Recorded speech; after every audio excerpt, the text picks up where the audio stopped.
धन्यवाद सभी को। आईएफपीएच के हिंदी मंच पे आज की हमारी गेस्ट हैं डॉक्टर प्रोमिला नेहरा मैम, जिनका टॉपिक है ईस्ट्रोजेन का अध्ययन और इसके लिए होम्योपैथिक दृष्टिकोण। और इसके पहले कि मैम अपना टॉपिक शुरू करें, मैं मैम के बारे में एक छोटा सा इंट्रोडक्शन दे देती हूँ। मैम अभी करेंटली लुधियाना पंजाब में सीनियर मेडिकल ऑफिसर के पोस्ट पे काम कर रही हैं। इसके साथ साथ मैम की अपनी खुद की क्लिनिक है सिंस 2000 से, मतलब कि 24 सालों से मैम होम्योपैथिक प्रैक्टिस कर रही हैं। और इसके साथ साथ मैम ने 2013 में एक डेयर ग्रुप भी शुरू किया था, जिसमें कि होम्योपैथी से रिलेटेड चीजें और बातें लोग सभी अपने नॉलेज शेयर करते हैं।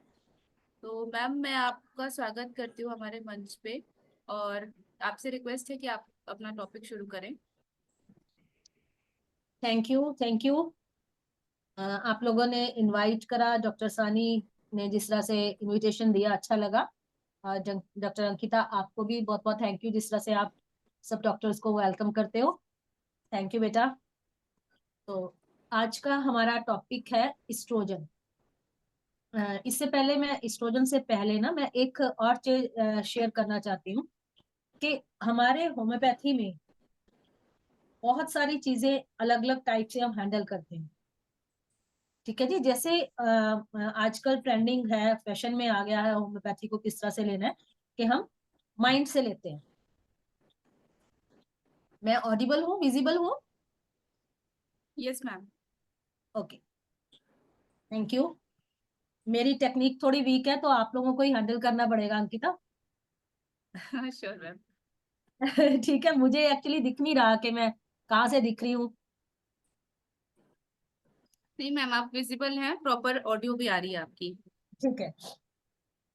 तो हम बात जैसे होम्योपैथी की कर रहे थे कि हमारे पास बहुत सारी लाइंस होती है ना। कोई माइंड से प्रैक्टिस कर रहा है, कोई सेंसेशन पे कर रहा है, कोई सैगल पे कर रहा है, कोई विजेकर मेथड कर रहा है। तो मेथड्स हमारे पास डिफरेंट होते हैं और हम एक दूसरे को काटते भी हैं। लेकिन क्यों काटना, हम इसको एक ही जगह पर लेकर भी आ सकते हैं, या हमारा नजरिया अलग अलग हो सकता है अगर ये चीज हम समझ लें कि क्यों है नजरिया अलग। क्योंकि हमारी अंदर की जो वेलबींग है, हमारी अंदर की अंडरस्टैंडिंग है, हमारी अंदर की जो समझ है, हमारी इनर सोल जो है वो वैसी है। इसलिए हमने वो चीजें समझनी शुरू करी और उस चीज को समझ के अपने इनर को वो चीजें हम अपनी क्लिनिक में अडॉप्ट कर रहे हैं। होम्योपैथी को हम क्या बोलते हैं कि homeopathy is an art and science. मतलब ये आर्ट कैसे है कि हम इसको आर्टिस्टिक वे में, क्रिएटिव वे में, जिस तरह से माइंड को हम कलेक्ट करते हैं, मेंटल सिम्टम्स हम कलेक्ट करते हैं, वो एक आर्ट है हमारा मरीज को समझने का, मरीज को लेने का, जो कि साइंटिफिक भी है। ठीक है। और क्या है, homeopathy is an art and science. तो साइंस भी है, लॉजिक्स भी है यहाँ पे, डिजीज भी है। लेकिन आजकल क्या हो रहा है कि मैक्सिमम हम आर्टिस्टिक होते जा रहे हैं और साइंस को थोड़ा भूलते जा रहे हैं। लेकिन कुछ जगह पे मुझे ऐसे लगता है, मेरा व्यू जो पर्सनल है, कि हमें साइंस वर्ड को भी याद रखना चाहिए आर्ट के साथ। क्योंकि जो डीप पैथोलॉजी केसेस रहते हैं हमारे, वो कई बार हमको डिजीज को समझने के, ऑर्गन पैथोलॉजी समझने के बाद ही हम उसको हैंडल करें तो ज्यादा बेहतर रिजल्ट मिल सकते हैं। ये बात नहीं है कि हम माइंड से उसको सॉर्ट आउट नहीं कर सकते, कर सकते हैं। एग्जाम्पल देती हूँ कि क्यों हमें पैथोलॉजी को अंडरस्टैंड करना चाहिए, क्यों हमें एनाटमी फिजियोलॉजी जो हमारे फर्स्ट स्टैंडर्ड के हैं सब्जेक्ट्स, क्यों हमको समझना है। यूट्रस की अगर पोजीशन हमारी रेट्रोवर्टेड है, मतलब उल्टी है, ठीक है, हम एनाटमिकल पोजीशन को किस तरह से चेंज कर सकते हैं? नहीं कर पाएंगे ना। लेकिन वहां पर उस मरीज को कुछ इश्यूज आते हैं, जैसे खास करके क्या होता है, यूरिन का प्रेशर जल्दी जल्दी बढ़ता है, कॉन्स्टिपेशन उसकी कॉमन हो सकती है। उस मरीज को अगर हम कहते हैं कि हाँ आप हम कॉन्स्टिपेशन ठीक कर सकते हैं, हाउ कैन वी? क्योंकि यह एनाटमिकल डिसऑर्डर है। यूट्रस क्या है कि एंटीरियरली ब्लैडर है और पीछे क्या है उसके रेक्टम। जब उसकी पोजीशन ही खराब हो जाएगी और वो प्रेशर डाल रहा होगा दूसरे ऑर्गन पर, तो ये एक एनाटमिकल डिसऑर्डर आता है, जिसको हम मेडिसिन के बिना, मेडिसिन के साथ ठीक ही नहीं कर सकते। एक और एग्जांपल मैं आपको देती हूँ। बहुत छोटा बच्चा मेरे पास कुछ साल पहले आया था, अक्सर मैं ये एग्जाम्पल मैं हमेशा देती हूँ हर फोरम पे। बच्चे को क्या हुआ था, 6-7 साल का बेबी था और यूरिन करते हुए जब वो पास आउट कर लेता था, लास्ट में कुछ ड्रॉप्स उसके ब्लड के आते थे। फिर से ध्यान से सुनना, यूरिन पास करने के बाद कंप्लीट जब पासिंग हो जाती थी तब उसको 2 या 3 ड्रॉप्स ब्लड के आ रहे थे और वो बोलता था, आप शांति आंटी से पूछो, पहले नहीं आता है, बाद में ही ड्रॉप्स गिरते हैं और मुझे चोट नहीं लगी, मैंने कुछ नहीं करा ऐसा। तो वो अपने दादू के साथ आता था और जब हमने उसका यूरिन टेस्ट करवाया, रूटीन यूरिन, तो उसमें क्या आता था, कंप्लीट ब्लड, कंप्लीट पस। कैंथेरिस दिया, कुछ फर्क नहीं आया। आफ्टर 4 days हमने चेक करवाया अगेन कि पस से भरा हुआ है आपका यूरिन। लेकिन वो क्या कह रहा था कि मुझे ब्लड आ रहा है, लेकिन सैंपल में क्या आ रहा था, हमारे पास ब्लड नहीं आ रहा। तो मैंने अपने टीचर डॉक्टर कोचर से बात करी जब, कि सर ये प्रॉब्लम आ रही है इस बच्चे में और कैंथेरिस देने के बावजूद भी उसका पस नहीं जाता, कि जो यूटीआई की बेस्ट रेमेडी है ना, हम ऐसे ही देते हैं उसको, फ्रिक्वेंटली यूज करते हैं यूटीआई में। तो हम क्या करें, बच्चे को कोई जलन नहीं है, कुछ नहीं है। तब उन्होंने मुझे एक चीज समझाई कि तुमने उसका वर्जन नहीं सुना, तुम यूटीआई को पकड़ के बैठ गई हो। वो क्या कह रहा है, आफ्टर पासिंग यूरिनेशन मुझे 1-2 ड्रॉप्स ब्लड आते हैं जो प्योर ब्लड है, जिसमें पस नहीं है। अब ध्यान से सोचो कि ये चीज कहाँ पे आती है, जहां पस भी रहे एंड आफ्टर पस ब्लीडिंग हो, ब्लड हो थोड़ा बहुत, और ब्लड क्या है, प्योर ब्लड रहे, फ्रेश ब्लड आता है। किस चीज में होता है, तब मेरे दिमाग में आया कि ये चीज किस में होती है, एब्सेसिस में। मीन्स के उसके पेनिस में कुछ ऐसी चीज बनी है, एब्सेस टाइप कुछ बना है, जिसकी वजह से उसको ये इश्यू आ रहा है।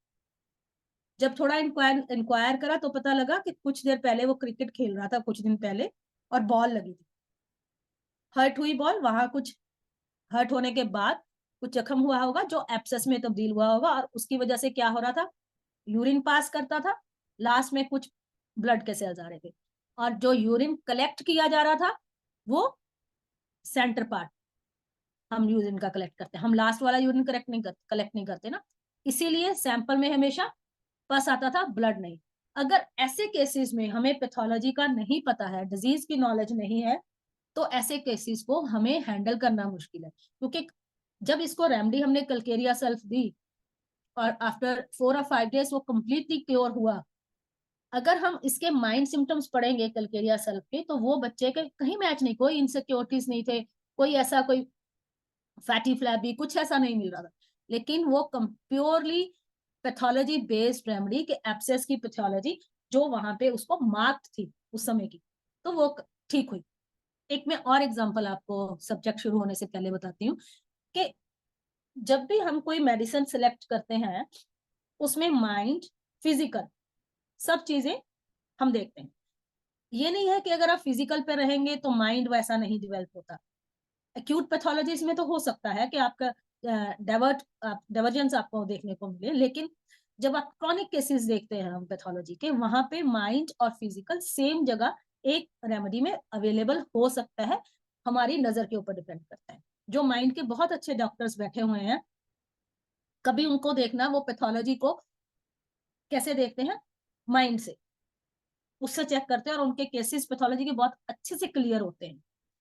जैसे एक एग्जांपल लेते हैं हम वेरिएशंस के साथ, सिंपल एग्जांपल मैं पकड़ती हूँ एलुमिना की। अगर हम उसमें देखें तो एलुमिना क्या है, एल्यूमिनियम क्या होता है, एक सॉफ्ट मेटल सा है, आप जैसे मर्जी तोड़ लो मरोड़ लो उसको, है ना, तार बना लो उसका, कुछ भी बना लो, और हम घरों में उसके बर्तन यूज करते हैं एल्यूमिनियम के ना। तो क्या है एल्यूमिनियम, अगर हम उसका माइंड देखते हैं तो कैसा होता है वो, एक सिंपल सा बच्चा जिसका अपनी बुद्धि कुछ नहीं है, जिसको जिस तरह से चाहो उस तरह से वो मोल्ड हो सकता है, वो बच्चा जिसको हमारे दिमाग से चलता है। रूब्रिक भी आपने पढ़ा होगा ना, हेड बिलोंग्स टू अनदर, है ना, तो वो वाला बच्चा। और अगर माइंड में आप और डीपली जाओगे, अगर इसकी हिस्ट्री में हम देखेंगे बिफोर 1947, हमारी इंडिया की हिस्ट्री में अगर हम ये देखें, तो उसमें क्या था कि हमारे जेल्स में एल्युमिनियम के बर्तन स्टार्ट कर दिए थे कैदियों के लिए, अंग्रेजों ने। कारण क्या था कि अगर हम उस बर्तन में बना हुआ भोजन खा रहे हैं तो एल्युमिनियम धीरे धीरे हमारे अंदर जा रहा है, जो हमारी बुद्धि को कम करेगा और हमको स्लेव बनाएगा। कैसे? ताकि हम बुद्धि कम यूज करेंगे, हम थोड़ा मंदी हो जाएंगे, अपना दिमाग कम यूज करेंगे, जो हमको ऑर्डर दिया जाएगा हम वैसा करें। तो जेल्स में क्या हुआ था, स्ट्राइक हुई थी बहुत बड़ी, ताकि ये वाले बर्तन बंद कर दिए जाए। ठीक है, हमें एल्युमिनियम में बर्तनों में पका हुआ खाना नहीं खाना। अब देखो एल्युमिनियम के बर्तन में जो खाना हमें मिलता है, उनके खाने से क्या प्रॉब्लम होती है? माइंड के तो हमने सिम्टम देखे, अब फिजिकल लेवल पर देखो क्या आता है। कॉन्स्टिपेशन बहुत स्ट्रांग आती है। कॉन्स्टिपेशन कैसे स्ट्रांग आती है? कभी हार्ड स्टूल नहीं होगा वहां पे, सॉफ्ट स्टूल होता है, लेकिन प्रेशर के साथ उसको पास करना पड़ता है। क्या है मतलब? इनएक्टिविटी हो जाती है रेक्टम मसल्स का, एक पैरालाइज्ड मसल्स रहते हैं वहां पे, मसल्स ही नहीं मूव करते, मसल्स की जो एक्टिविटी प्रॉपर होनी चाहिए वो नहीं है, जिसकी वजह से जो हमने खाना खाया है वो डाइजेस्ट होके जो फिसिस है वो बाहर नहीं आ पाता, मतलब उसको स्ट्रेन देना पड़ता है, तब वो सॉफ्ट स्टूल पास होता है। अब माइंड में देखो कैसा है, स्लो हो गया, स्लगिशनेस, फिजिकल लेवल में अगेन स्लगिशनेस। अगर हम इसको फिजिकल लेवल पर भी देख रहे हैं तो वही सेम दिखेगा, और जो माइंड से देख रहा है उसको भी सेम वही दिखेगा। ठीक है, तो दोनों नजरिए अलग हैं, कोई फिजिकल से देखे, कोई माइंड से देखे। अगर आपका नजरिया स्ट्रांग है, आप किसी भी नजरिए से पैथोलॉजी को ट्रीट कर सकते हैं। अब डायरेक्ट मैं आपको सब्जेक्ट पे आती हूँ। हमारा सब्जेक्ट है इस्ट्रोजन।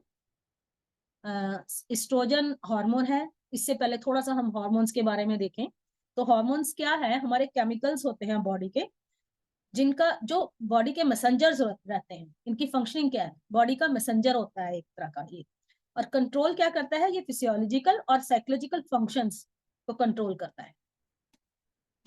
दो तरह के मिलेंगे हमको, पेप्टाइड हार्मोन्स और स्टीरॉयड हार्मोन्स। पेप्टाइड में तो मोस्टली सब आ जाते हैं, कुछ 50 और 60 प्लस हमारे टोटल हार्मोन्स रहते हैं। पेप्टाइड्स में मैक्सिमम हार्मोन्स फॉल करते हैं, जैसे इंसुलिन वगैरह सब पेप्टाइड्स में जाएंगे। और स्टीरॉयड हार्मोन्स में क्या होता है? हमारा सेक्सुअल हार्मोन जाता है, फैट सॉल्युबल होता है। ठीक है, और जो ये वाला स्टीरॉयड हार्मोन्स होता है ये कोलेस्ट्रॉल से बनता है, synthesized from the cholesterol.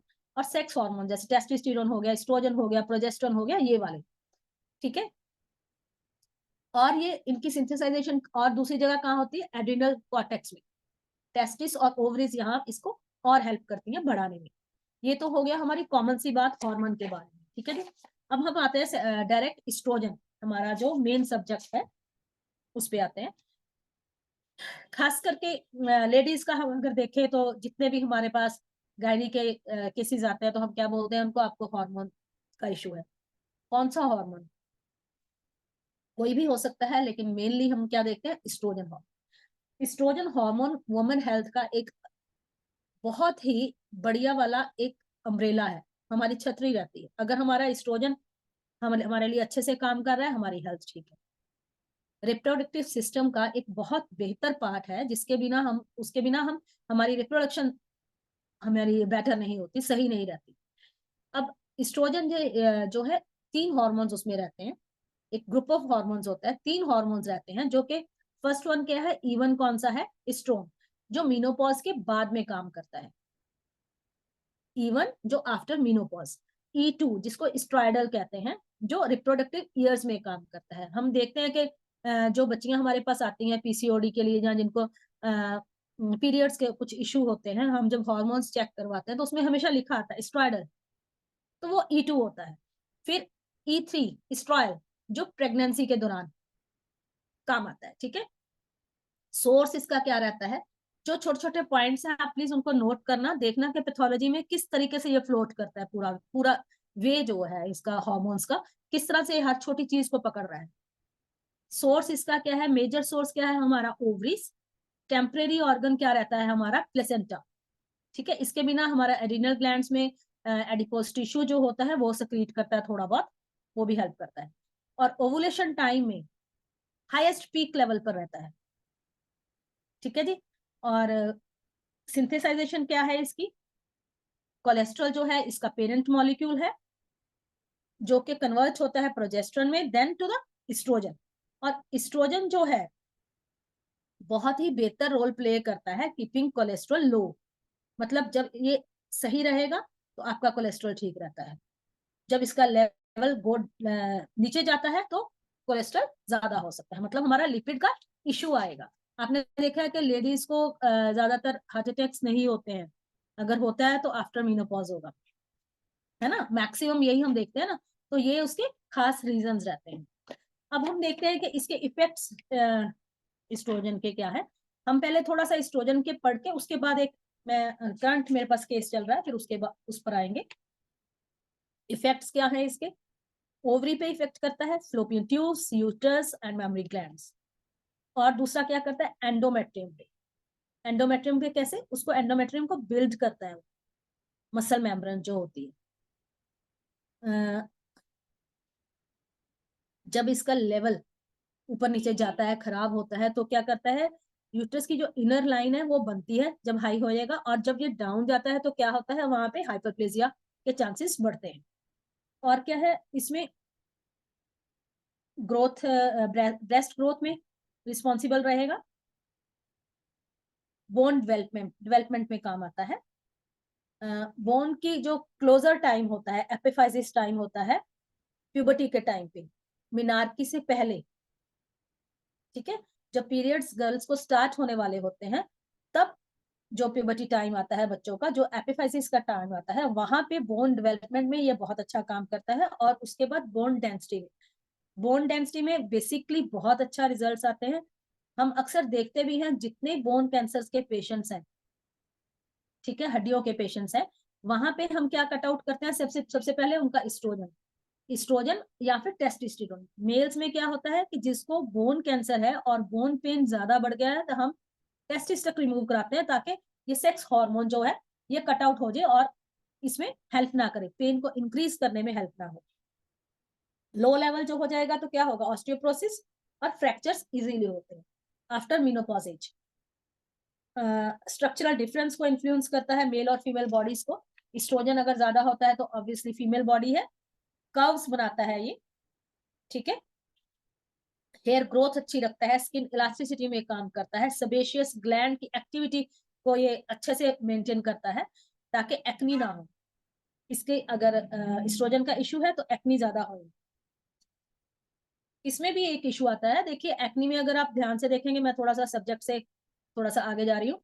Acne का अगर देखेंगे, जो रिप्रोडक्टिव साइकिल में होते हैं ना, इसकी वजह से होता है, वहां पे उसको ये वाला एरिया पे रहेगी। अगर ये वाले एरियाज पे रहते हैं तो वो एब्डोमिनल इश्यूज है वहां पे। यूरेथ्रा की एपिथेलियल लाइनिंग जो है उसको मेंटेन करता है ताकि वहां पे बैक्टीरियल इंफेक्शन ना हो सके। यूरिनरी इनकॉन्टिनेंस को कंट्रोल करता है, कैसे? उसकी जो हेल्थ है उसको प्रॉपरली मेंटेन करके। जो इनर लाइनिंग है, अगर वो प्रॉपरली बिल्ड हो जाएगी, मेंटेन रहेगी, तो हमें यूटीआई नहीं होता, वहां पे गुड बैक्टीरिया बनते हैं, ठीक है। इसके अलावा क्या होता है? कोलेस्ट्रॉल की मेकिंग को सही रखेगा। आर्टरी वॉल्स की जो लेयर होती है उसकी हेल्थ को अच्छे रखता है ताकि ब्लड वेसल्स स्ट्रॉन्ग रहे और फ्लेक्सिबल रहे। आर्टरीज को रिलैक्स करता है, आर्टरीज को। और गुड कोलेस्ट्रॉल जो होता है हमारा एचडीएल, उसको प्रमोट करता है। पर जब मीनोपॉज आता है तो एस्ट्रोजन डाउन जाता है, जिसकी वजह से सीवीएस और बीपी के इश्यू आते हैं लेडीज में। कब? जब मीनोपॉज की एज आती है, क्योंकि एस्ट्रोजन डाउन जाएगा उस समय। ये हमारे नॉर्मल इफेक्ट्स थे। इसके बिना मैं इसका हम देखेंगे कि रिप्रोडक्टिव हेल्थ और नॉन रिप्रोडक्टिव हेल्थ में ये कैसे हमारे हेल्प करेगा। प्यूबर्टी में जैसे इसके लेवल राइज होते हैं, हमारे सेकेंडरी सेक्स करेक्टर्स जो है उनको लीड करेगा, बॉडी के कर्व्स को, हमारी फिगर को, ब्रेस्ट को। हमने कई केसेस में देखा है जिनकी ब्रेस्ट लड़कियों की नहीं होती है, तो हम वहाँ पे हार्मोनल रेमेडीज देते हैं ना। आप देखो कौन कौन सी दे रहे हो, आप लाइकोपोडियम दे रहे हो, आप सीपिया दे रहे हो, हम रेमेडीज भी वैसी कलेक्ट करने लग जाते हैं, नेप्टोम्यू देने लग जाते हैं, जो कि हार्मोन को पुश करते हैं, वो रेमेडीज हम देते हैं। और ओवुलेशन में अच्छा रोल प्ले करता है ये एफएसएच, एलएच और प्रोजेस्टेरोन, उसकी मेकिंग में भी ये हेल्प करेगा। सर्वाइकल म्यूकस को ये थिन करके रखता है, ठीक है। रिप्रोडक्टिव हेल्थ की बात हम कर रहे हैं, तो एस्ट्रोजन क्या कर रहा है, सर्वाइकल म्यूकस को थिन करके रखेगा ताकि स्पर्म इजीली फ्लोट करके अंदर जाए और प्रेगनेंसी अकर हो जाए। मीनोपॉज में क्या होएगा, प्री मीनोपॉज एज में ये जब डाउन जाता है, वहां पे dry vagina, mood swings, night sweats, hot flashes, यहाँ पे E1 और E2 ये चेंजेस आएंगे, ठीक है। ये ड्राई वजाइना कैसे है, जैसे हमने बात करी कि उसकी जो इनर थिन लेयर है उसकी मेकिंग को बिल्ड करके रखता है, वो बनना बंद हो जाएगी, तो क्या होता है, वहां पे ड्राइनेस आ जाएगी, जिसकी वजह से हमें इंटरकोर्स में पेन रहता है, ड्राई वजाइना रहता है, हमें इवन वॉट्स का इशू रहना शुरू हो जाता है, और यूरिनरी इनकंटिनेंस वहां पे रहेगी। अब बात करते हैं नॉन रिप्रोडक्टिव फंक्शंस इसके क्या रहते हैं स्टूडेंट में।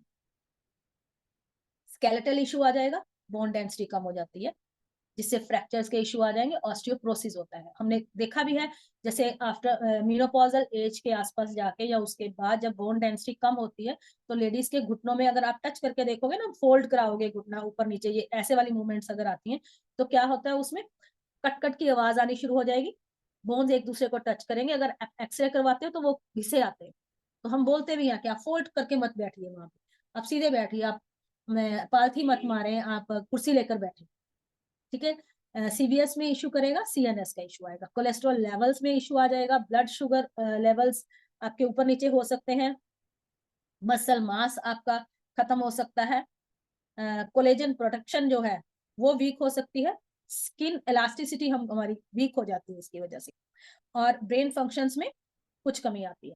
एक चीज और देखो, इसकी फंक्शनिंग में हमने क्या देखा है कि सिंथेसिस में कि कोलेस्ट्रॉल इसका पेरेंट मॉलिक्यूल है, मतलब लीवर से इसका हमारा कुछ तो लिंक बनता होगा ना। कोलेस्ट्रॉल की अगर देखा जाए तो कहाँ है उसकी मेकिंग अच्छी होती है, लीवर में, वहां पे प्रोड्यूस हो रहा है ना। और फैट सॉल्युबल है ये हार्मोन। अगर हम फैट सॉल्युबल विटामिन भी देखेंगे ना, तो उसमें भी देखो ADE आता है, और जब उनका भी कोई इश्यू आता है, विटामिन डी जो होता है खास करके, वो कोलेस्ट्रॉल से बन रहा है, और जब इसमें कुछ इशू आता है तो विटामिन डी भी ऊपर नीचे हो जाता है, आपका डाउन चले जाता है, तो बोन डेंसिटी और वीक हो जाती है मीनोपॉजल एज में। तो कभी भी मीनोपॉजल एज में एस्ट्रोजन का पेशेंट आए, आपको लगे बोन डेंसिटी में कुछ इशू है, तो उसको हमेशा साथ में विटामिन डी जरूर देना, क्योंकि अगर विटामिन डी की डेफिशिएंसी रहती है तो मरीज ठीक नहीं होता, डेफिशिएंसी तो सब्स्टिट्यूट से ठीक होनी, तो वो इशू रहेगा ही रहेगा। तो इन चीजों का भी साथ साथ ध्यान रखना होता है कि हमारे डेफिशिएंसीज जो बॉडी की हैं वो भी सही रहे पैथोलॉजीज के साथ साथ। इसके बाद अब हम देखते हैं कि जब इसका लेवल नीचे जाता है या ऊपर जाता है, तब हमारी बॉडी पर क्या क्या असर आते हैं। जब लेवल गोज डाउन, तब क्या होता है बॉडी में, मीनोपॉज इसका मेन कॉज है एस्ट्रोजन का, जब ये लेवल डाउन जाता है, ठीक है। क्या क्या तब महसूस होता है लेडीज को, फैटीग हो जाएगा, डिप्रेशन, ब्रेस्ट टेंडरनेस, खास करके कब, जब पीरियड्स आने वाले होते हैं, या आप सीढ़ी चढ़ते हो, तेज चलते हो, तो टेंडरनेस रहती है, टच करने में प्रॉब्लम आती है, मूड स्विंग्स रहते हैं, आप या तो बहुत खुश रहते हैं, उदास रहते हैं, यूटीआई, अग्रेसिव भी हो जाती है। आपने अक्सर देखा होगा कि अक्सर लोग कहते हैं कि मेरी वाइफ तो ठीक थी, अब बुढ़ापे में जाके पता नहीं क्या हो गया, मूड स्विंग्स हैं उसके, ठीक है। यूटीआई मतलब वहां पे इनकॉन्टिनेंस का इश्यू हो सकता है, या फिर इन्फेक्शन हो सकती है, क्योंकि उसकी इनर लेयर जो है यूरेथ्रा की, वहां पे प्रॉपर ग्रूमिंग नहीं हो रही है इनर लेयर की। कॉन्सेंट्रेट करने में ट्रबल हो सकता है, headache, hot flashes, periods upset हो जाएंगे उसके, पेनफुल सेक्स ड्राइव रहेगी, वजाइनल लुब्रिकेशन प्रॉपर नहीं होती, वजाइनल ड्राइनेस रहती है, जिस वजह से इंटरकोर्स जो है वो पेनफुल हो जाता है, सेक्स ड्राइव कम हो जाती है, वजाइना की इनर लेयर जो है वो ड्राई होने की वजह से वजाइनल एट्रोफी भी कई बार हो जाती है। अक्सर हमने पेशेंट्स में देखा है कि लोग कहते हैं कि नहीं पहले तो ठीक था, तो ये अब बुढ़ापे में जाके हमारा वजाइनल एट्रोफी का इशू आता है। अब देखते हैं कि इसका जब लेवल ऊपर जाता है, इंक्रीज होता है, तब क्या क्या हो सकता है। अब हमने डाउन में देखा है कि कॉजेशन में क्या है, मीनोपॉज मेन रीजन है, मेन रीजन रहता है, और अगर इसका लेवल ऊपर जाता है तो क्या क्या रीजन रहते हैं, because of obesity, diabetes, hypertension, और कुछ मेडिसिन हो सकती हैं जिसमें एस्ट्रोजन वो ले रहा है, क्योंकि एस्ट्रोजन आपकी बॉडी में बन भी रहा है और ऊपर से आप हार्मोन ले रहे हो, वो और बढ़ गया। पुअर डाइट हो सकती है, स्मोकिंग, अल्कोहल इनटेक, स्ट्रेस, या कैफीन, जो कॉफी ज्यादा पीते हैं वो लोग। अब सिम्टम्स देखते हैं, क्या ब्लोटिंग हो रही है उनको, और ब्रेस्ट में टेंडरनेस हो सकती है, स्वेलिंग हो सकती है, ब्रेस्ट में फाइब्रोसिटिक लंप्स आ सकते हैं, सेक्स ड्राइव उसकी कम हो सकती है, पीरियड्स उसके अपसेट हो सकते हैं, इनफर्टिलिटी के चांसेस बढ़ जाएंगे, mood swings, headaches, migraine, even panic attacks, anxiety और वेट गेन। इसके बाद हाथ और पैर जो है ठंडे रहते हैं। हम रेमेडीज भी अगर देखोगे, हार्मोनल रेमेडीज आप देखते हो जिसमें हाथ पैर ठंडे रहते हैं, जैसे कलकेरिया हो गया, सिलिशिया हो गया, जो हार्मोन्स जिसमें अच्छे से काम करते हैं, तो वहां पे भी वो सिम्टम फिजिकली हमको मिलते हैं। जैसे मैंने पहले भी एग्जांपल दिया कि हम एलोमिना में कैसे देखते हैं, माइंड और फिजिकल एक जैसे ही तो है, अगर हम देखें उनका सेंटर देखते हैं, तो यहाँ पे भी यही आएगा। हेयर लॉस हो जाएगा, स्लीप डिस्टर्ब रहने लगती है, मेमोरी इश्यूज आ जाएंगे, कॉन्सेंट्रेट इशू प्रॉपर नहीं रहता है, थायराइड फंक्शन उनका डिस्टर्ब रहता है अगर आपका लेवल हाई है, तो ब्रेस्ट कई बार बहुत ज्यादा बढ़ जाती है, हाइपरट्रॉफी हो जाती है, ब्लड ब्लड क्लॉट्स और स्ट्रोक के भी इश्यूज के चांसेस बढ़ जाते हैं। अब इसको बैलेंस अगर करना है विदाउट मेडिसिन, हम कैसे इसमें हेल्प कर सकते हैं? एक तो कार्ब स्वैप कीजिए, ठीक है, इमोशनल एक बैलेंस्ड लाइफ होनी चाहिए, आपको काउंसलिंग करनी चाहिए पेशेंट्स की, कि हाँ उनके जो इश्यूज हैं उसके जो रिएक्ट, काउंसलिंग में हमें क्या देखना है कि जो भी उनके इश्यूज चल रहे हैं लाइफ के, उसके अगेंस्ट उनके माइंड ने कैसे रिएक्ट करा, हमको वो काउंसिल करना होता है, ना कि हमके उनके इश्यूज पे ध्यान देना है। इश्यूज तो सबके अलग अलग हो सकते हैं या एक जैसे इश्यूज होते हैं, हमारे रिएक्शंस डिफरेंट होते हैं उस इशू को लेके, हमें काउंसिल कहाँ करना पड़ता है, उसके रिएक्शंस के ऊपर। तो यहाँ पर भी उसके रिएक्शंस पे आपने काउंसिल करना है, एसेंशियल ऑयल्स को यूज करना है, सप्लीमेंट्स जैसे मैंने आपको बताया कि यहाँ पे फैट सॉल्युबल जितने विटामिन हैं वहां पे इश्यू आएगा, खास करके विटामिन डी पे आता है, ए और ई पे भी आ जाएगा, के पे भी आ सकता है, ठीक है। मेनली मैंने जो अपने एक्सपीरियंस में देखा है, डी और ए ये ज्यादा काम है। और मेडिकेशंस जिसमें आप एस्ट्रोजन आप ले रहे हो, आप उस मेडिसिन से थोड़ा बचना है। दूसरा, आप बर्थ कंट्रोल पिल्स जो ले रहे हो उस पर काम करना पड़ेगा, वो आपको विड्रॉ करनी पड़ेगी अगर आपको कुछ पैथोलॉजी इश्यूज आ रहे हैं। स्लीप अच्छी लीजिए, एक्सरसाइज कीजिए, अगर एक्सरसाइज नहीं कर सकते तो आपको वॉक करनी पड़ेगी। ये तो सिंपल बात हुई हमारी एस्ट्रोजन एक सब्जेक्ट की, कि ये एस्ट्रोजन बॉडी में इस तरह से फ्लोट करता है, या इस तरह से हमें समझना है इसको, कैसे कैसे ये ऑर्गन्स को पकड़ रहा है, कहाँ कहाँ पे हर्ट कर सकता है। अगर हम इसको किसी केस एग्जांपल में देखते हैं, मैं एक केस दिखाती हूँ। जब से अंकिता,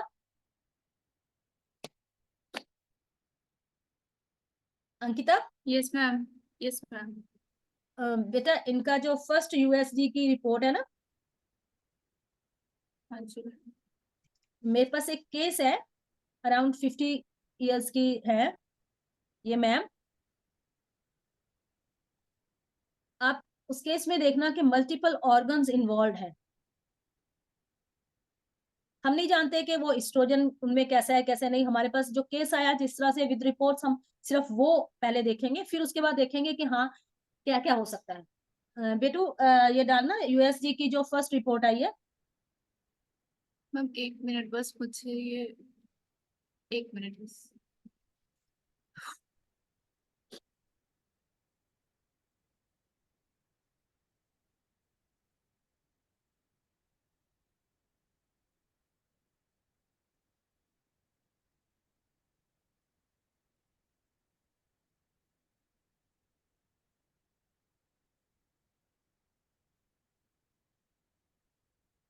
चैट बॉक्स में कोई लिख सकते हैं क्या केस विजिबल है या नहीं, ये रिपोर्ट? मुझे दिखना शुरू हुआ है मुझे तो। आप ऑडियंस से ओके पूछो, मैम। दिख रहा है आपको, सबको विजिबल है? हाँ मैम, आपको विजिबल होगा तो दिख रहा है। मुझे विजिबल है, कौन लिखा है ना, आप हाँ देखो ये ओके मैम। यूएसडी की है ना रिपोर्ट तो। Yes ma'am. यस, ये यूएसडी की है। ठीक है। अब इस रिपोर्ट को आप देखो, ये है 28 जनवरी की 2024, ठीक है। और अभी 2024 कौन सा चल रहा है, जुलाई, मतलब 6 मंथ्स बिफोर, 6 महीने पहले जब ये आया, इसमें लीवर देखिए 16.4 सेंटीमीटर हेपेटोमेगाली है यहाँ पे। अब जब ये ऐसे साइजेस हमारे पास आते हैं, हमें पता होना चाहिए कि नॉर्मल साइज क्या है, अगर वो बढ़ेगा तो क्या करेगा।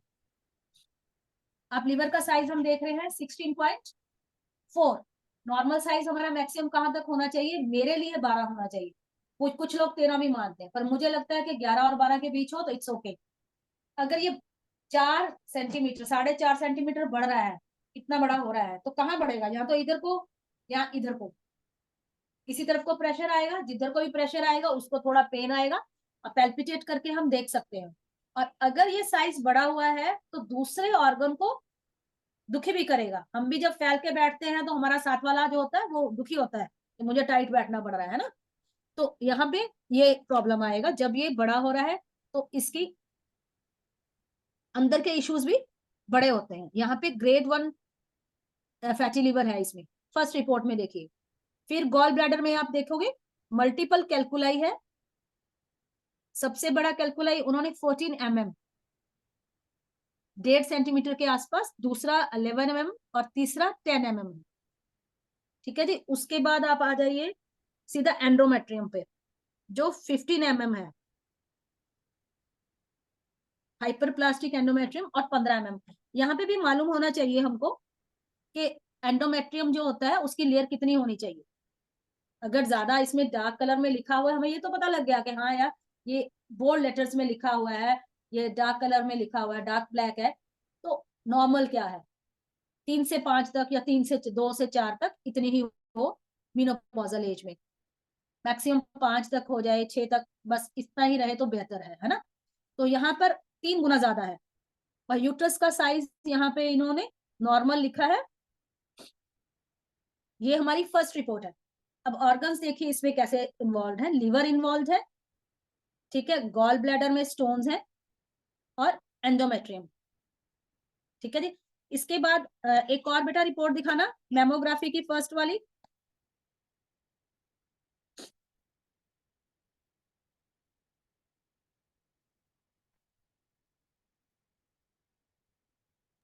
मैम जो सेकंड केस का भेजा था आपने, ये क्या?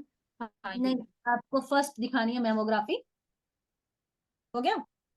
आप इस रिपोर्ट को देखेंगे, ये भी 28 जनवरी की है, विराट 3 है, और बाइलेटरल कैल्सिफिकेशन आई है। यहाँ पे इन्होंने उनके मेजरमेंट्स नहीं बताए, लेकिन विराट 3 है, मतलब अच्छा खासा उसका साइज होगा जो भी कैल्सिफिकेशन अंदर है, और दोनों ब्रेस्ट में है। ठीक है। और इसके साथ जब उनकी ब्लड रिपोर्ट्स आई, बाकी चीजें भी आई, तो वहां पे भी थोड़े थोड़े थोड़े इश्यूज सबके अंदर आए थे, लिपिड हर चीज में थोड़ा थोड़ा बहुत कुछ कुछ था। ठीक है जी। अब मल्टीपल ऑर्गन है, और पेशेंट को फील क्या हो रहा है उनके हिसाब से कि यूटीआई मुझे रहता ही है, हो गया ठीक या ना हो गया, कभी हो जाता है कभी नहीं हो जाता है। इसके अलावा छोटे छोटे कुछ और सिम्टम्स जो मुझे लगता है शेयर करने जरूरी है, मैं सिर्फ वो बताऊंगी।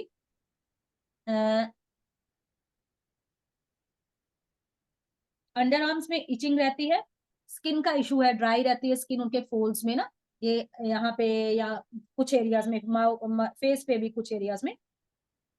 और लिकोरिया का कुछ इशू है, हाथ पैरों में थोड़ी स्वेलिंग, फ्रेशनेस नहीं होती, टायर्ड बहुत रहते हैं।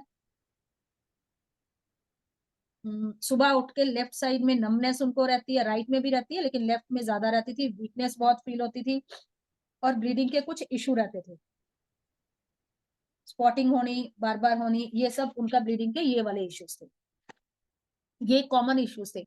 और कुछ उनके माइंड के सिम्टम्स थे। अब यहाँ पर अगर हम ये देखते हैं कि कितने ऑर्गन्स इन्वॉल्व है, हमको कौन सा ऑर्गन पकड़ना है पहले ठीक करने को, तो हम कैसे सिलेक्ट करेंगे। जब भी आप डीप पैथोलॉजी केसेस देखते हैं तो सबसे पहले तो उसका जो उस समय का प्रॉब्लम है, उनको महसूस ज्यादा क्या तंग क्या कर रहा है, आप वो पकड़िए। इनको सबसे पहले ज्यादा तंग क्या कर रहा था, यूटीआई बार बार होना और स्पॉटिंग। और अगर आप सारी चीजों को देखोगे, एस्ट्रोजन का चैप्टर हमने पढ़ा है ना, तो अगर आप सारी चीजों को देखोगे, एस्ट्रोजन जहां जहां जाता है, जिस जिस ऑर्गन को फ्लोट करता है, वो सारे ऑर्गन्स यहाँ पे इन्वॉल्व। कोलेस्ट्रॉल की इश्यूज हैं, और लीवर हेपेटोमेगैली है, और यहाँ पे गॉल ब्लैडर में स्टोन है। गॉल ब्लैडर के स्टोन दो टाइप के, आपका कोलेस्ट्रॉल का हो सकता है, या दूसरा बाइल का। और हमें पता है कि लीवर का इशू है, साथ में एस्ट्रोजन का इशू आ रहा है, मीनोपॉजल एज है, तो मतलब यहाँ पे कोलेस्ट्रॉल का ही चांसेस होते हैं। चांसेस नहीं, होता ही है वो। तो यहाँ पे इधर उधर भटकने की जरूरत नहीं है, हमको सिर्फ लीवर हिट करना है। दूसरा, हमको जो उसका करंट फेज चल रहा है, यूटीआई ज्यादा चल रहा है, उसकी ब्लीडिंग, वो चीजें पकड़नी है। तो आप मेडिसिन कौन सी हम सिलेक्ट कर सकते हैं? वो हार्मोनल मेडिसिन जो उसके करंट फेज को पकड़े। ठीक है, यहाँ पर सिर्फ वही मेडिसिन पकड़ी गई। यहाँ पे इनका थायराइड का इशू भी आया था, मैं एक रिपोर्ट में आपको देना भूल गई। थायराइड का इशू भी आया था यहाँ पे इनको उस समय ना। मल्टीपल ऑर्गन सारे इन्वॉल्व है, आपके हेयर फॉल है, स्किन इलास्टिसिटी जा रही है, स्किन के ऊपर ड्राइनेस है, इनकॉन्टिनेंस ऑफ यूरिनेशन भी है यहाँ पे, यूटीआई बार बार हो रहा है, स्पॉटिंग हो रही है बार बार जो ठीक नहीं हो रही, ब्लीडिंग का इशू रहता है, लीवर का इशू आ गया, गॉल ब्लैडर का इशू आ गया, लिपिड का इशू आया है, हार्ट में इनको क्लियर था, लेकिन बहुत पहले कुछ हार्ट का इशू आया था जिनकी वजह से पेन हुआ था चेस्ट में, जिनकी वजह से इन्होंने कुछ चेकअप कराया था, वो नॉर्मल आए थे। तो वो एरिया इनका अभी तक सही जा रहा है। अब जब इनका हमने इलाज शुरू करा, उसके बाद की रिपोर्ट, सेकंड रिपोर्ट देना बेटा यूएसजी की, सेकंड रिपोर्ट दियो बेटा।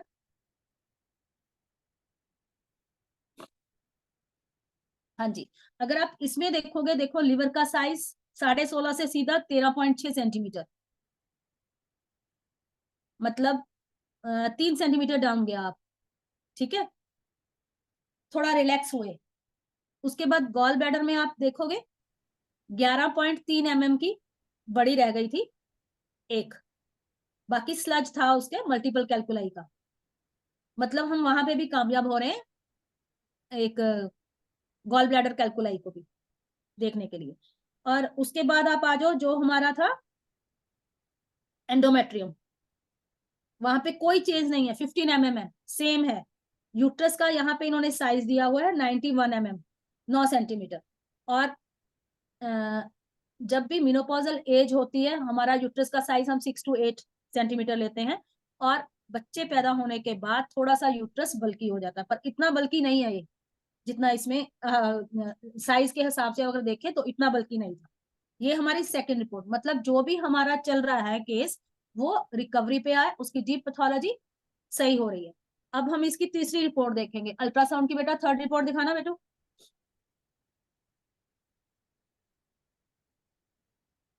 हाँ जी, ये तीसरी रिपोर्ट है। लीवर का साइज नहीं दिया, लेकिन इनलार्ज ही है, और ये फैटी लीवर ग्रेड 2 आ गया यहाँ पे। ठीक है, ये 1-1.5 महीना ये घर के बाहर का खाना खाते रहे हैं, भाग दौड़ भी रही है इनकी। गॉल ब्लैडर में जाएंगे तो हम 10 mm हुआ है, और नीचे गई है उसकी, तो वो रिकवरी पे है। और एंडोमेट्री में देखिए 12.4,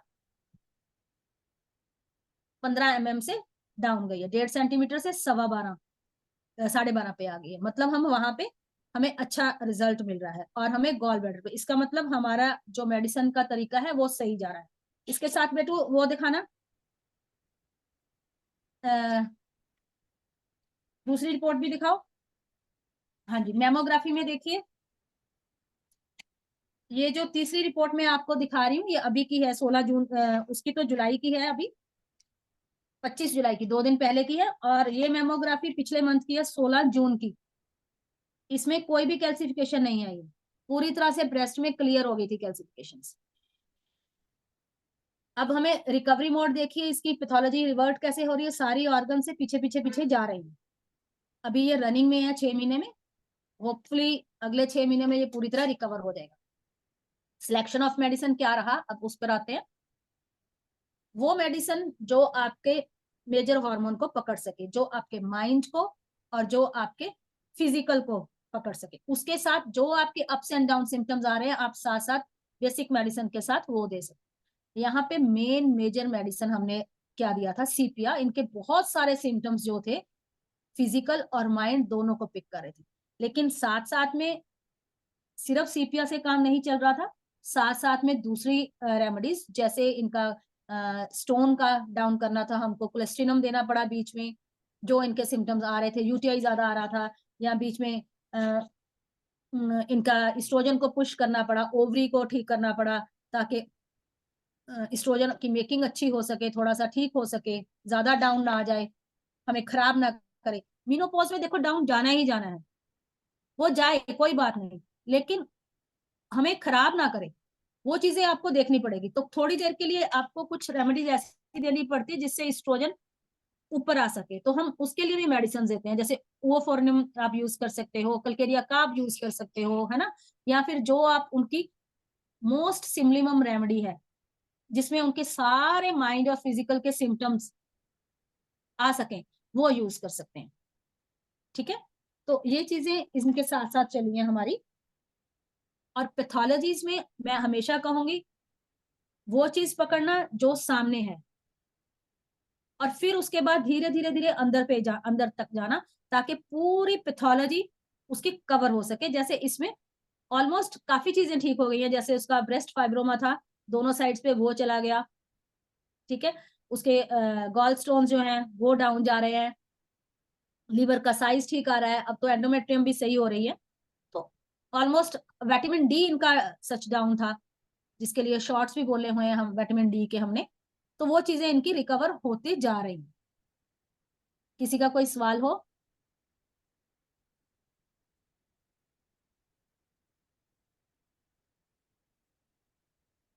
मैम आपने कौन सी मेडिसिन दी थी इसमें? सीपिया बोला तो, बेसिक रेमेडी सीपिया अच्छा है, अच्छा। Basic okay. रेमेडी है। देखो हर बार सीपिया नहीं चलती है, लेकिन बेसिक जो इनका था, इनका फिजिकल और माइंड सीपिया का था। लेकिन जैसे जैसे मेडिसिन इनके सिम्टम्स ऊपर नीचे जा रहे थे, वैसे वैसे चेंज किया जा रही थी, और मेडिसिन ऐड करती हूँ मैं। कभी ऐसे नहीं है कि आपने सिंगल मेडिसिन दिया है तो सिंगल डोज दिया ठीक हो गया, मैंने नहीं देखा कोई पैथोलॉजी के केसेस ऐसे ठीक होते हो।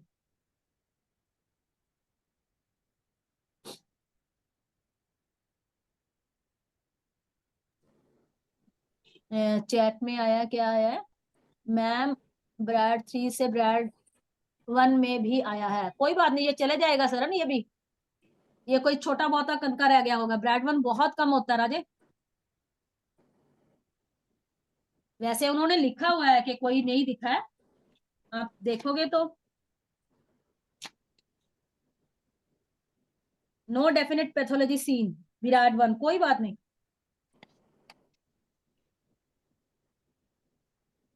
मैम कोई साइज एक नहीं है, लोग कुछ ने नहीं। पोटेंसी भी पूछी है आपकी मेडिसिन की। हाँ जी, जितने भी पैथोलॉजी केसेस में होते हैं, अगर आपका माइंड भी उसके साथ मैच करता है, तब भी आप डोंट गो हायर, आप उसमें 30 पे रखिए, 6 में रखिए, वो ज्यादा अच्छे से आपको असर दिखाएगी।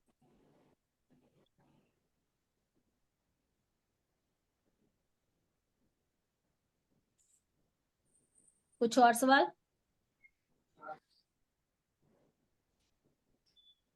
किन्हीं और की कोई क्वेरी है इस टॉपिक से रिलेटेड, एंटी क्योंकि अभी हमारे मियाजमेटिक भी पास दिया क्या अभी 15 अभी मिनट बाकी तक? है।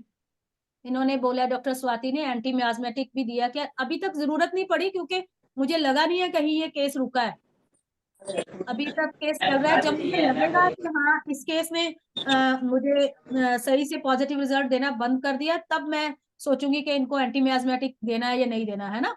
तब तक मुझे लगता नहीं है कि उसको टच करने की जरूरत है वहां पे।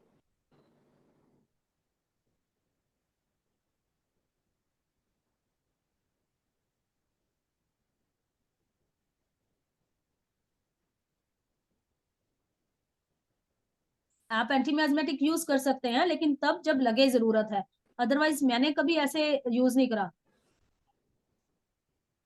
कॉन्स्टिट्यूशनल रेमेडीज भी अगर आपकी सही हो, तब भी मैं उसको इंटरकरेंट रेमेडीज की तरह यूज करती हूँ। पर यहाँ पर अभी तक केस रुका नहीं है, अच्छे से जा रहा है, तो कभी ऐसे लगा नहीं कि मैं डोज को बढ़ाऊं कम करूं। हाँ, बेसिक रेमेडी के साथ बाकी की चीजें ऊपर नीचे जा रही हैं, तो हम उसको ऊपर नीचे लेके जा रहे हैं, जैसे कभी कुछ ऐड ऑन करा, कभी कुछ। एक और मैम क्या एक आया है? क्वेश्चन आया है, please once again tell the vitamin to be prescribed और एडवाइज्ड।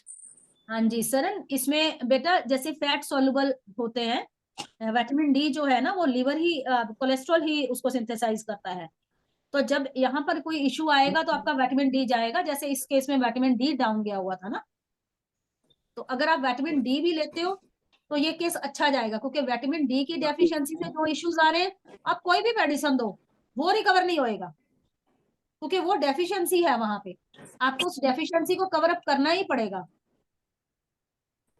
ठीक है। मैम एक क्वेश्चन और आया है, what all other remedies given in between.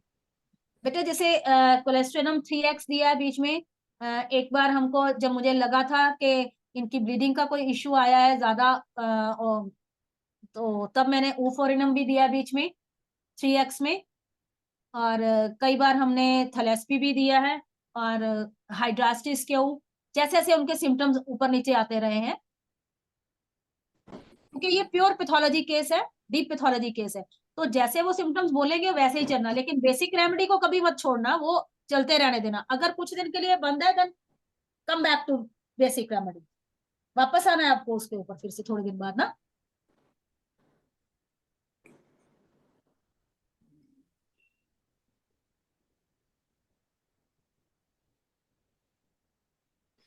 Physically भी वो काफी ठीक हो रही हैं, डॉक्टर ही हैं, अगर वो सामने आना सामने आना चाहोगी बेटा? मेरी बात नहीं हुई उनको बुलाने की, अगर वो आना चाहती है तो प्लीज यहाँ पे मैसेज करो, अगर नहीं आना चाहती इट्स ओके।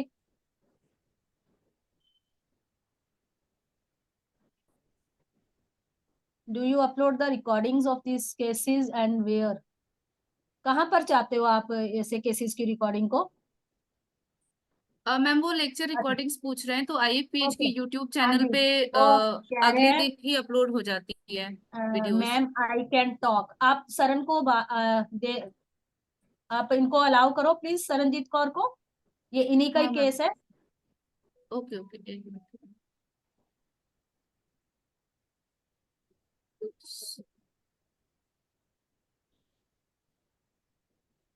मैम अनम्यूट कर सकते हैं वो अपने आप को। Saran, Yeah, good evening, ma'am. Good evening जी। Yeah ma'am, after the medicine जो आपने जैसे जैसे स्टार्ट की थी, जो मेरे वीकनेस थी और काफी सारी प्रॉब्लम्स थी, जैसे मैंने आपको कहा था, काफी फर्क पड़ गया। एंड वो एक्टिवनेस आ गई जो मेरे अंदर जो खत्म हो रही थी, maybe due to thyroid और ये सब चीजों की वजह से एक्टिव हो गई हूँ मैं पहले से। मैं ये कहूंगी, बाकी रिपोर्ट्स तो अपने आप ठीक हो ही रही हैं। Thank you. मेरे लिए रिपोर्ट्स ज्यादा मैटर करती है, क्योंकि अच्छा एक और चीज मैं शेयर करना चाहती हूँ, जब हम मेडिसिन देना चाहते हैं, देना शुरू करते हैं ना, कई बार मैंने बहुत सारे केसेस में देखा है, बहुत केसेस डॉक्टर पूछते भी हैं कि हमने तो ये देखो जी ये सिम्टम बोला था पेशेंट ने, ये बोला था, और यही मेडिसिन आ रही है, उसके बावजूद पेशेंट रिकवर करा है, वो एक्टिव हो गए हैं, उनके सिम्टम्स चले गए हैं, लेकिन रिपोर्ट्स में पैथोलॉजी बढ़ गई। पैथोलॉजी बढ़ गई, हाँ हाँ, जी। उसमें उसमें देखो क्या होता है कि आप जो मेडिसिन दे रहे हो वो पार्शियल है, आप क्या कर रहे या हो, उसके माइंड को पिक कर रहे हो, लेकिन उसकी पैथोलॉजी को टच नहीं करा आपने। Yes ma'am. आप जब भी पैथोलॉजिकल केसेस पकड़ते हो, डीप पैथोलॉजी के खास करके, जब आपके मल्टीपल ऑर्गन्स इन्वॉल्व हो, आप माइंड पे लीजिए केस, कोई इशू नहीं है, लेकिन उसका फिजिकल, उसकी पैथोलॉजी वो उसके साथ मैच करनी चाहिए, उस रेमेडीज के साथ जो आप दे रहे हो। ओके और ओके। कभी ऐसी कोशिश मत करो कि सिंगल डोज के साथ वो ठीक हो जाएगा, नहीं होगा भाई, आपको रिपीट या करनी पड़ेगी वो frequently। ओके। ठीक है, या तो ऐसे इस चीज का ध्यान रखना है। तो जब भी ऐसे केसेस, पेशेंट आपको बोले मैं ठीक हूँ, इट्स ओके यार, आप रिपोर्ट दिखाओ, रिपोर्ट में ठीक हो के नहीं हो, अगर रिपोर्ट ओके है फिर ठीक है। इस केस में ठीक है मैम। या ये जितना मर्जी बोल रहे हैं कि मैं ठीक हूँ, मेरे लिए रिपोर्ट मैटर करती है, आपकी पैथोलॉजी रिपोर्ट में रिवर्ट हो रही है या नहीं हो या मैम, वो स्वेलिंग्स वगैरह जो थी पहले और वो सब काफी हद तक खत्म हो गई हैं। मुझे रही। सबसे ज्यादा है कि मैं एक्टिव हो गई हूँ वापस, वो जो मेरे अंदर बहुत डलनेस सी आ रही थी, और मतलब एक्टिव फील करती हूँ मैं पहले से ज्यादा। चलिए थैंक यू, और आप चैनल पे भी आए, ये ज्यादा अच्छी बात है। मेरी बात नहीं हुई थी कि आओगे कि नहीं आओगे तभी यहाँ पूछना पड़ा कि अगर आना चाहती हो तो मैसेज करो, नहीं तो इट्स ओके। या आई वाज जस्ट लिसनिंग, तो मैंने कहा मैं बीच में पूछ लूं, मैं थोड़ा बहुत। There is another question. अच्छा, इसमें There is आया है another please question for me. Mention the medicine which balances the oestrogen level. देखिए आप सीधा एस्ट्रोजन लेवल पे मत जाइए, आप देखिए कौन कौन सी मेडिसिन हैं जो आपको हार्मोन्स के ऊपर आपके काम करती हैं, जैसे कलकेरिया फॉस, कलकेरिया काम, नेचोम्यूर, सीपिया, लैक्सिस, सिम्सीफुगा, इग्निशिया, थूजा, और कितनी सारी और भी होंगी, है ना, बोरेक्स, ग्रेफाइट्स, बहुत सारी हैं जो हार्मोनल मेडिसिन है। आपको देखना है कि आपके मरीज के साथ कौन सी रिजेंबल करती है, माइंड के साथ as well as physical level, अगर वो पैथोलॉजी का केस है। ठीक है, कई बार क्या होता है कि डिस्टर्ब यूटेराइन ब्लीडिंग आया, कोई पैथोलॉजी नहीं है, आप माइंड पर काम कीजिए ना, उसकी ब्लीडिंग ठीक हो जाएगी, कोई इश्यू नहीं है। लेकिन अगर मल्टीपल ऑर्गन्स उसके इन्वॉल्व हो गए हैं, माइंड के साथ फिजिकल जरूर ले, तभी आपकी पैथोलॉजी रिवर्ट होएगी, रिपोर्ट्स नॉर्मल आनी शुरू होगी। मैम एक क्वेश्चन और है कि हाँ आपने जी। सीपिया ओडी दिया है या बीडी इस केस में? नहीं, फ्रीक्वेंट मैंने बोला है, सिंगल डोज कभी नहीं काम करती, क्योंकि पैथोलॉजी तो देखिए हर ऑर्गन इन्वॉल्व है उसका।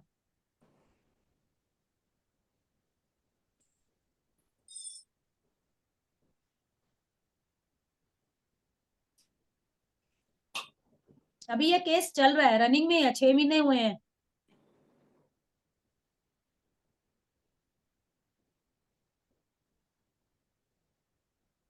ये फॉलिकुलाइनम और फॉरेनम में फर्क आप बोरिक में देखिए प्लीज, या आप मर्फी पढ़िए। डॉक्टर शैलजा, आप बोरिक या फिर वो पढ़ेंगे मर्फी में, आप देखेंगे तो पता लगेगा। बेसिक बुक्स पढ़ना। देखिए हर राइटर जो लिखता है ना बुक्स, वो अपनी नजर के हिसाब से लिख रहा है। बोरिक ने जो लिखा है वो पैथोलॉजी, वो ऑर्गन के हिसाब से लिखा है। विठल कॉज ने क्या लिखा है, वो अलग लिखी है चीजें। डॉक्टर संकरन की चीजें अलग लेवल की है, डॉक्टर सैगल की अलग लेवल की है। तो वो उनका समझने का तरीका है, मेरा समझने का जो तरीका था वो मैंने आप लोगों से शेयर करा।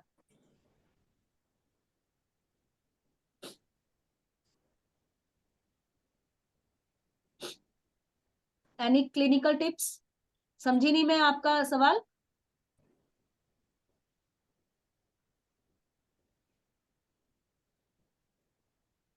एस्ट्रोजन डायरेक्ट भी दे सकते हैं, किस तरह से देंगे हम, कैसे आस्था जी?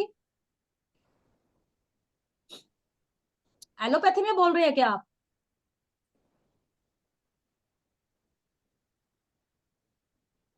Ma'am homeopathic point of view से पूछ रहे हैं या बता रहे हैं, शायद पता नहीं। मुझे सवाल नहीं समझ आया डॉक्टर शैलजा, यानी क्लिनिकल टिप्स क्या है। और आस्था आपका है एस्ट्रोजन डायरेक्ट भी दे सकते हैं, किस किस तरह से देंगे?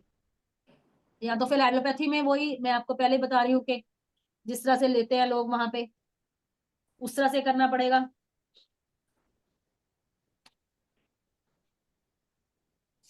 अक्सर लोग पूछते भी है ना कि हम अगर हॉर्मोन्स ज्यादा लेते हैं तो क्या हो जाएगा, क्या हो सकता है ना।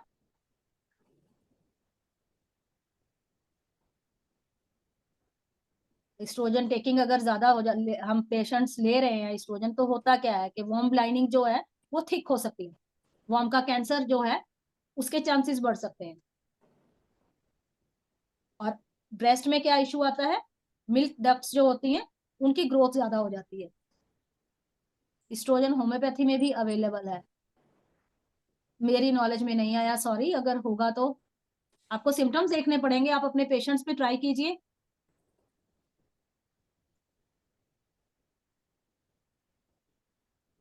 एमटी मदर टिंचर, हाँ जी हाँ जी, बोला तो है मैंने आपको।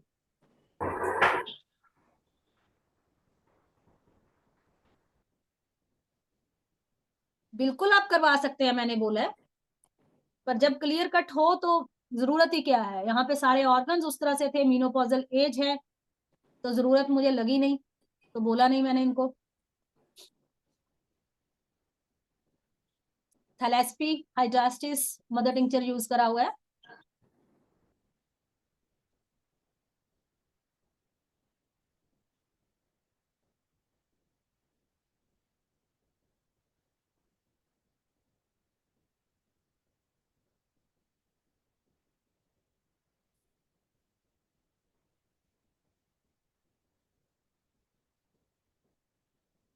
We have 5 minutes more. So, हाँ जी, any questions anyone can ask, can write down on the chat box. कोई भी लोग chat box में अपना questions को करें, तो हम लोग 5 मिनट और है, हम लोग डिस्कस कर सकते हैं। और डॉक्टर वैसे मैं सुन शैलजा, रहा था, आपका सवाल दोबारा है क्लिनिकल टिप्स। कोई क्लिनिकल टिप्स नहीं होते हैं मेरे ऐसे। आपको पेशेंट को देखना पड़ेगा और आपको मेडिसिन समझनी पड़ेगी। और मैं एक और चीज अपने सारे डॉक्टर्स को और स्टूडेंट्स को मैं हमेशा बताती हूँ, आप केसेस पर ध्यान में मत दिया कीजिए कि इसकी रेमेडी क्या है। आपने यहाँ पर एक रेमेडी देखी, आप अपने केसेस में वो रेमेडीज ढूंढना शुरू कर देते हो। क्यों? वो कई बार नहीं होती है, कई बार क्या ऑलवेज हम फेल होते हैं। वही रेमेडी आप सीपीआर ढूंढेंगे, वही आप हाइड्रास्टिस, वही सब कुछ ढूंढना शुरू करेंगे, वो नहीं मिलेगी आपको। 90% केसेस हम फेल हो जाते हैं। तो आप प्रोसेस को समझें, किस तरह से ऐसे केसेस को डील करना है, फिर आप अपनी रेमेडी सिलेक्ट करेंगे तो वो ज्यादा बेहतर आएगा, आपकी बढ़ेगी भी, प्रैक्टिस अच्छी हो जाती है। हार्मोनल रेमेडीज ब्रेस्ट ट्यूमर के लिए देना है तो कौन सी मेडिसिन? ये भी आस्था जी, जो आपने सवाल पूछा है ब्रेस्ट ट्यूमर के लिए, तो वो भी आप उसके सिम्टम्स देखेंगे ना, कि सिर्फ डॉक्टर ब्रेस्ट अहमद ट्यूमर। साहब, आपने तो हार्मोनल रेमेडी के विषय में मैडम बता चुकी हैं और हाँ जी, इस वो पर चर्चा बता हो चुकी। चुका है। कोई आगे का हाँ जी, बात करें, है ना। आपका अग्रवाल का भी सवाल है, अगर पर्टिकुलर ब्रेस्ट ट्यूमर के लेना बहुत हो, सारी रेमेडीज हैं, जैसे फिर सॉफ्ट है वही तो फाइटल क्वेश्चन है। है जो कि मिला जी भी बता रही हैं कि हम लोग सिम्टम्स टोटलिटी पर ध्यान दें, हाँ स्पेसिफिक जी, मेडिसिन और क्लिनिकल टिप्स पर नहीं जाना चाहिए। ये से मैं एग्री नहीं करता टिप्स पे हूँ। मत जाइए। और इसकी क्लिनिकल जो टिप्स भी पे जो लोग ध्यान दें, जो एक भी मिनट, ब्रेस्ट ट्यूमर की रेमेडीज हैं, आप क्लिनिकल उसको टिप्स पर डिफरेंट कंसर्न, उसको हाँ आप बोलिए, आप डिफरेंशिएट क्या बोल कीजिए। रहे हैं। जैसे कि फाइटोलेक है, वो सॉफ्ट के लिए होगा, कोर्नियम हार्ड के लिए होगा, कल्केरिया फ्लोर दे सकते हैं, बेलाडोना जिसमें स्वेलिंग ज्यादा होगी और पेनफुल ज्यादा होगा, है ना। सीपिया जहाँ पे एस्ट्रोजन के आ गया, बाकी ऑर्गन्स यहाँ पे इन्वॉल्व थे, है ना। तो अलग अलग रेमेडीज है, आपको ही देखना पड़ेगा आपके पेशेंट कौन सी रेमेडी की डिमांड करता है। आप खुद से मत उसमें डालने की कोशिश करें, पेशेंट को बताएं, उसको उसको बताने दें, उसको समझें बस।